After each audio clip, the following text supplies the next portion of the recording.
ये कहानी एक छोटे से गांव की लड़की प्राची की है। प्राची बचपन से गांव में पली बढ़ी थी।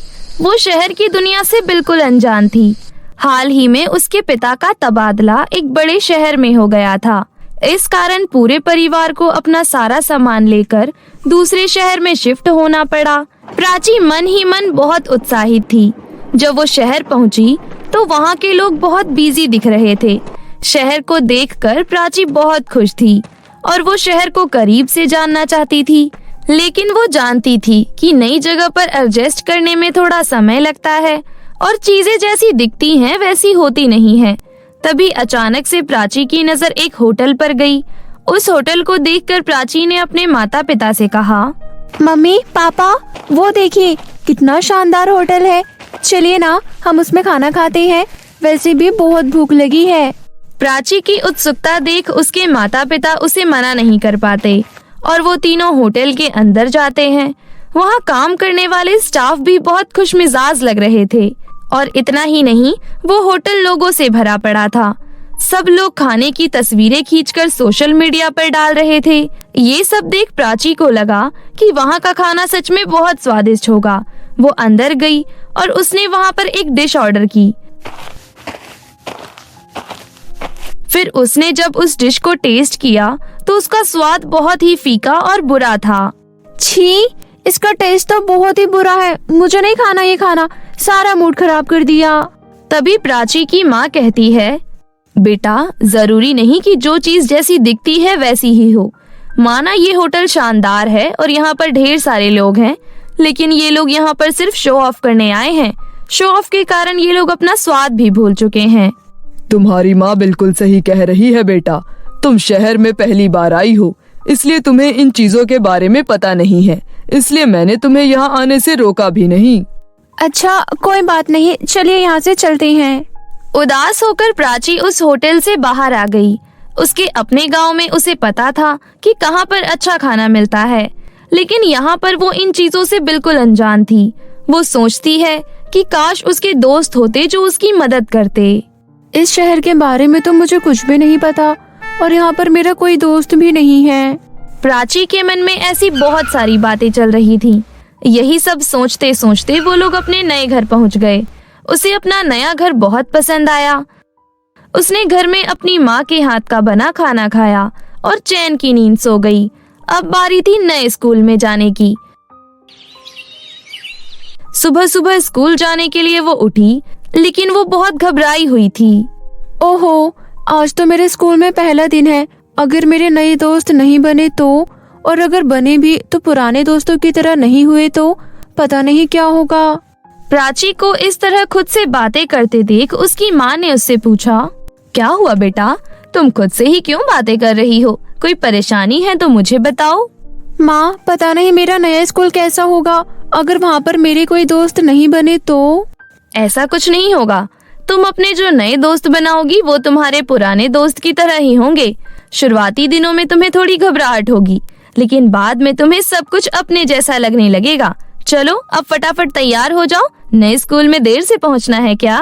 प्राची फटाफट स्कूल के लिए तैयार हो जाती है और अपने मम्मी पापा को बाय बोलकर स्कूल चली जाती है। वो जैसे ही स्कूल पहुंची उसे घबराहट होने लगी। बच्चे उसे मुड़ मुड़ कर देख रहे थे। अरे यहाँ तो सब मुझे ऐसे देख रहे हैं जैसे मैं कोई टेररिस्ट हूँ। यहाँ सब एक दूसरे को जानते हैं, बस मैं ही किसी को नहीं जानती। प्राची बहुत घबरा रही थी। तभी उसे अपनी माँ की कही बात याद आई और वो मुस्कुरा दी और अपनी क्लासरूम में जाकर बैठ गई। उसकी सीट पर उसके साथ कोई नहीं बैठा था, क्योंकि उसे कोई जानता ही नहीं था। लंच के टाइम प्राची ने अकेले ही लंच किया और छुट्टी के समय घर आने के लिए उसने बस्ता टांग लिया। तभी उसके पास एक बहुत ही खूबसूरत और स्टाइलिश दिखने वाली लड़की आई और बोली, हेलो, मेरा नाम अनाया है, तुम न्यू एडमिशन हो ना? हाँ, एक्चुअली आज मेरा पहला दिन है। ओह, क्या हम दोस्त बन सकते हैं? हाँ हाँ, क्यों नहीं। आओ एक सेल्फी लेते हैं। प्राची ने उस लड़की के साथ सेल्फी ली। उस लड़की ने तुरंत ही उसे इंस्टाग्राम पर पोस्ट कर दिया और बोली, मैंने तुम्हारे साथ अपनी पिक्चर इंस्टाग्राम पर पोस्ट कर दी, तुम मुझे फॉलो करोगी ना? हाँ हाँ, क्यों नहीं, अभी करती हूँ। प्राची ने तुरंत अपना फोन निकाला और अनाया को इंस्टाग्राम पर फॉलो कर लिया। फिर अनाया उसको बाय बोलकर वहाँ से चल दी। अनाया के साथ हुई ये बातचीत प्राची को बहुत अजीब लगी, लेकिन वो खुश भी थी कि फाइनली उसने पहले दिन एक दोस्त बना लिया। वो खुशी खुशी घर की तरफ आने लगी। तभी रास्ते में उसके क्लास में पढ़ने वाली एक लड़की उसके पास आई। हेलो, मेरा नाम पायल है, मैंने तुम्हें मैथ की क्लास में देखा था। प्राची उस लड़की को देखने लगी। उसके कपड़े कुछ ज्यादा अच्छे नहीं थे और बाल भी बिखरे बिखरे थे। वो अनाया की तरह बहुत खूबसूरत नहीं थी, लेकिन उसने इतने प्यार से प्राची से बात करी तो प्राची ने कहा, अच्छा, मेरा नाम प्राची है और मैं स्कूल में न्यू एडमिशन हूँ। हाँ मुझे पता है, क्या मैं तुम्हारे साथ घर तक चल सकती हूँ? हाँ हाँ, क्यों नहीं। घर जाते वक्त वो दोनों स्कूल और बाकी बच्चों के बारे में बातें करने लगे। वो दोनों शहर के बारे में भी बातें कर रहे थे। उन्होंने घर पहुँचते पहुँचते ढेर सारी बातें की। बातें करते करते प्राची का घर आ गया। प्राची को पायल के साथ बहुत अच्छा फील हुआ। तुम्हारा तो घर आ गया, कोई बात नहीं, हम कल मिलते हैं।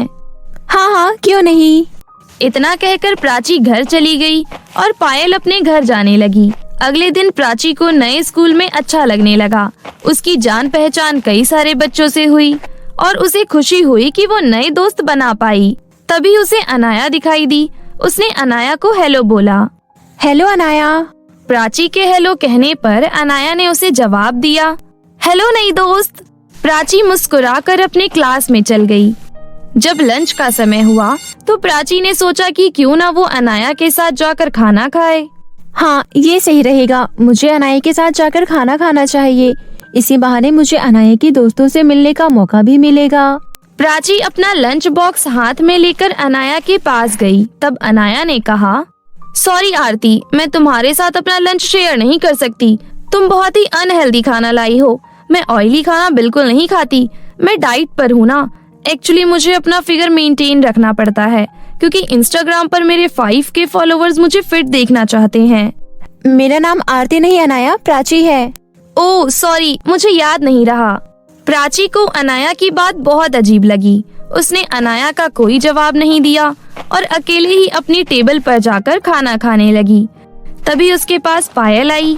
हेलो प्राची, क्या मैं तुम्हारे साथ खाना खा सकती हूँ? हाँ हाँ, क्यों नहीं, आओ बैठो। पायल प्राची के पास बैठ गई और उसका लंच देखकर बहुत खुश हुई और बोली, अरे वाह, तुम तो बहुत ही स्वादिष्ट खाना लाई हो। आलू के पराठे मेरे फेवरेट हैं। क्या तुम मेरे साथ अपना लंच शेयर करोगी? हाँ हाँ, क्यों नहीं। फिर खाना खाते वक्त उन दोनों ने ढेर सारी बातें करी। पायल ने प्राची को बताया कि कैंटीन में कौन सा खाना उसे खाना चाहिए और कौन सा नहीं। इस बात के लिए प्राची उसकी शुक्रगुजार थी। अब प्राची को पायल के साथ बहुत अच्छा लगने लगा था। छुट्टी में वो दोनों अपने अपने घर चली गईं। रात के टाइम प्राची अपने माता पिता के साथ खाना खा रही थी। तब प्राची के पिता ने उससे पूछा, प्राची, क्या नए स्कूल में तुमने अपने नए दोस्त बनाए? फिर प्राची ने अपने माता पिता को उन 2 लड़कियों के बारे में बताया। उसने अनाया के बारे में बताया कि कैसे वो उसकी दोस्त बनने का दिखावा कर रही थी, लेकिन वो उसका नाम ही भूल गई थी। उसके बाद प्राची ने पायल के बारे में बताया। पता है मम्मी पापा, पायल बहुत अच्छी है, वो मेरे साथ बहुत अच्छे से पेश आई। अनाया खुद को तुम्हारी दोस्त बताती है, लेकिन क्या उसने तुम्हारे साथ दोस्ती निभाई? तभी उसके पिता ने भी कहा, अनाया तुम्हारे साथ दोस्ती का ढोंग करती है।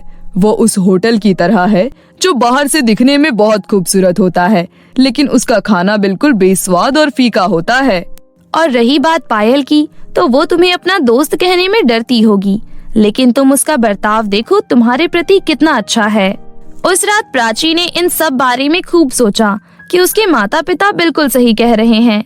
मम्मी पापा सही है या नहीं, इसके लिए मुझे अनाया और पायल को आजमाना होगा। इतना सोचकर प्राची सो गई और अगले दिन स्कूल में अनाया के पास गई और बोली, हाय अनाया, क्या तुम मेरी एक मदद कर सकती हो?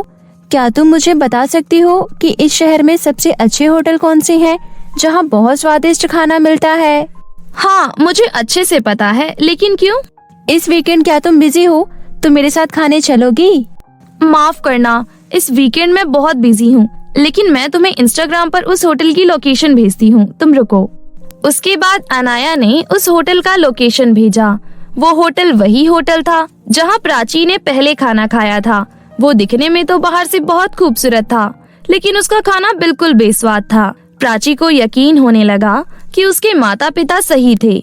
फिर वो पायल के पास गई और उसने वही सवाल उससे भी पूछा। हाय पायल, क्या तुम्हें पता है यहाँ पर अच्छे होटल कौन से हैं जहाँ खाना स्वादिष्ट मिलता हो? प्राची की ये बात सुनकर पायल की आंखें चमक उठी।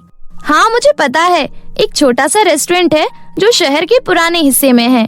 उसके बारे में ज्यादा लोग नहीं जानते होंगे, लेकिन वहाँ का खाना बहुत ही स्वादिष्ट होता है। क्या तुम संडे को बिजी हो? अगर नहीं हो तो क्या हम वहाँ खाने चलें? प्राची खुश हो गई। प्राची ने सोचा कि उसकी माँ और उसके पिता ने बिल्कुल सही कहा था।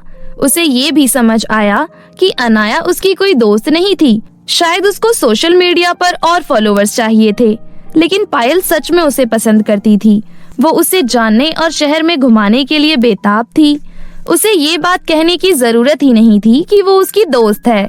ये सब प्राची को पायल के स्वभाव से ही पता चल गया था। संडे को वो दोनों एक दूसरे से मिले और सारा दिन उन्होंने शहर घूमा और फिर उस छोटे से रेस्टोरेंट में गए जो दिखने में उतना खास नहीं था, पर जब उन्होंने वहाँ पर खाना खाया तो वो बहुत ही स्वादिष्ट था। जब वो वहाँ से वापस आ रहे थे तो उन्होंने अनाया को उस बेकार से होटल में खाना खाते हुए भी देखा, जहाँ का खाना बिल्कुल अच्छा नहीं था। अनाया खाने की फोटो खींचकर इंस्टाग्राम पर पोस्ट कर रही थी। सब जानने के बाद प्राची ने सोचा, इस शहर में आने के बाद मैंने 2 सहेलियां बनाई, लेकिन दोनों में कितना फर्क था। पायल एक सादा जीवन जीती है, इसलिए वो अच्छी है, लेकिन अनाया सिर्फ सोशल मीडिया और शो ऑफ की जिंदगी जीती है।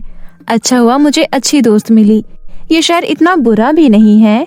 प्राची ने पायल को गले लगा लिया और बोली, अब से तुम ही मेरी दोस्त हो। पायल को भी ये जानकर बहुत अच्छा लगा। उसके बाद वो दोनों बहुत पक्की सहेलियां बन गई और अपना जीवन खुशी खुशी व्यतीत करने लगी। जादुई सोने के केक की नदी। बहुत समय पहले की बात है। एक गांव में राधा और मधु नाम की 2 लड़कियां रहती थी। दोनों का घर अगल बगल था। राधा के पिता जहां एक गरीब दूध वाले थे, वहीं मधु के पिता एक सरकारी अधिकारी थे। राधा जब मधु के पास अच्छी अच्छी ड्रेस, अच्छा मेकअप देखती थी तो वो घर जाकर ये सभी चीजें अपनी माँ से मांगती थी। माँ, मुझे एक सुंदर ड्रेस दिलवा दो। मधु के पास बहुत सुंदर ड्रेस है। बेटी, हमारे पास इतने पैसे नहीं है कि हम तुम्हारे लिए कोई अच्छी सी ड्रेस खरीद के ला सके। तुम्हारे पिता एक गरीब दूध बेचने वाले हैं।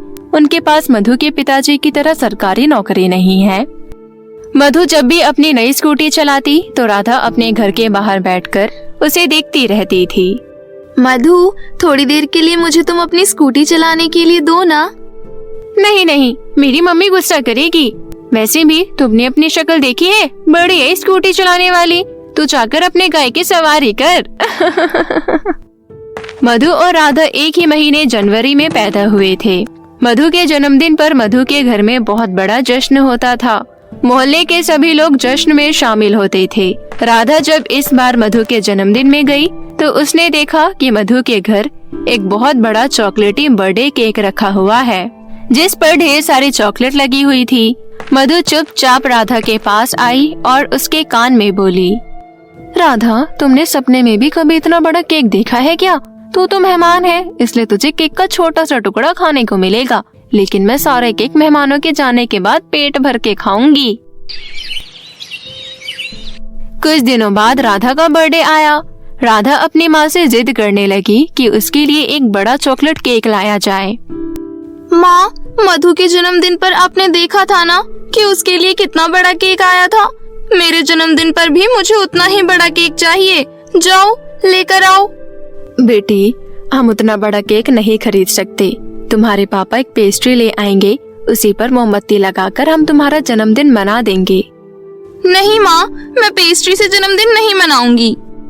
राधा अपनी माँ से नाराज होकर घर से बाहर चली जाती है और एक पार्क में बेंच पर बैठकर रोने लगती है। उसको रोता देख अजीब से कपड़ों में एक औरत वहाँ आई। क्या हुआ बेटी, क्यों रो रही हो तुम? मेरे सामने रहने वाली मधु के जन्मदिन पर बहुत बड़ा केक आया था और मेरी माँ मेरे जन्मदिन पर एक छोटा सा केक भी नहीं खरीद पा रही है। वो कह रही है कि पेस्ट्री में मोमबत्ती लगाकर जन्मदिन बना लो। उस अजनबी औरत ने एक चुटकी बजाई और राधा एक अलग ही दुनिया में पहुंच गई। राधा वहां का नजारा देखकर बहुत ही हैरान थी, क्योंकि उसके सामने एक नदी में बहुत सारे सोने के केक बह रहे थे। वो औरत राधा से कहती है, मेरा नाम कोमल जादूगरनी है और तुम्हारा मेरी जादुई सोने की केक की नदी की दुनिया में स्वागत है।